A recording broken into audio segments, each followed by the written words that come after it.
اور اب کچھ خبریں عالمی منظرنامے سے۔ چینی ماہرین نے مصنوعی ذہانت سے آراستہ انسان نما روبوٹس بنا دیے۔ مصنوعی ذہانت کی مدد سے یہ روبوٹ چلتے ہوئے حقیقی انسانوں کی طرح توازن برقرار رکھنے اور راستے میں حائل رکاوٹوں کو اندازہ لگانے کی صلاحیت رکھتے ہیں۔ مزید تفصیلات بیجنگ سے شاہد افراز خان کی اس رپورٹ میں۔ چین میں روبوٹس کی تیاری میں مصنوعی ذہانت کی ٹیکنالوجی کا استعمال مشینوں کو تیزی سے سیکھنے اور پیچیدہ کاموں کو انجام دینے کے قابل بنا رہا ہے۔ چینی محققین کے نئے تیار کردہ انسان نما روبوٹس اس کی عملی مثال ہیں، جنہیں دیکھ کر ذہن میں سائنس فکشن فلم کے کچھ مناظر آتے ہیں جو اب ایک حقیقت بن چکے ہیں۔ اس انسان نما روبوٹ کے پیچھے بنیادی ٹیکنالوجی اس کے سمارٹ جوائنٹس اور مصنوعی ذہانت ہیں۔ مصنوعی ذہانت کی مدد سے یہ روبوٹ چلتے ہوئے حقیقی انسانوں کی طرح توازن برقرار رکھنے اور راستے میں حائل رکاوٹوں کا اندازہ لگانے کی صلاحیت رکھتا ہے۔ ماہرین کے نزدیک ایسے روبوٹس کو تربیت دینے کے لیے بہت کم کوششوں کی ضرورت ہوتی ہے۔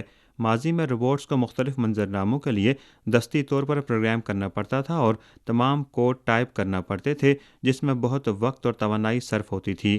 آج مصنوعی ذہانت کی بدولت آپ کو ماڈل تبدیل کرنے یا زیادہ افرادی قوت کی ضرورت نہیں ہے۔ آپ اسے صرف ایک مختلف مصنوعی منظرنامے میں ڈالتے ہیں اور اسے تربیت حاصل کرنے دیتے ہیں۔ مصنوعی ذہانت کی ٹیکنالوجی سے روبوٹس کی عمدہ موٹر ٹریننگ مکمل کرنے میں صرف نصف سال لگتا ہے، جس میں اس سے قبل 7 سال لگتے تھے۔ آج چینی ماہرین پر امید ہے کہ موجودہ رفتار سے مصنوعی ذہانت سے چلنے والے روبوٹس وسیع پیمانے پر متعارف کرانے میں کامیاب ہو جائیں گے، جو صنعتی منظرنامے میں استعمال کیے جا سکیں گے۔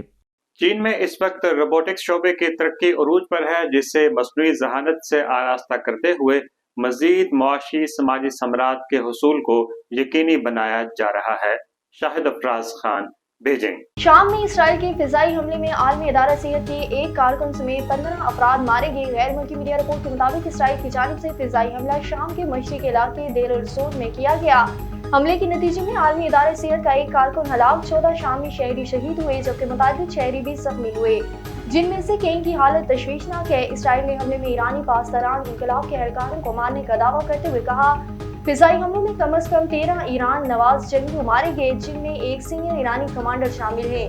قدس فورس کے جن عہدیداروں کو نشانہ بنایا گیا، ان کا تعلق حزب اللہ کو ہتھیاروں کی سمگلنگ سے تھا۔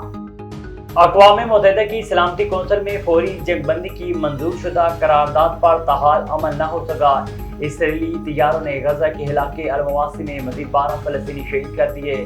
میڈیا رپورٹس کے مطابق غزہ کی وزارت صحت کا بتانا ہے کہ اسرائیلی طیاروں نے خان یونس میں فلسطینیوں کے خیموں پر بم گرا دیے، جبکہ اسرائیلی فوجوں نے النصر ہسپتال کا مکمل محاصرہ کیا ہوا ہے، جہاں مریضوں کو مسلسل فائرنگ کا نشانہ بنایا جا رہا ہے۔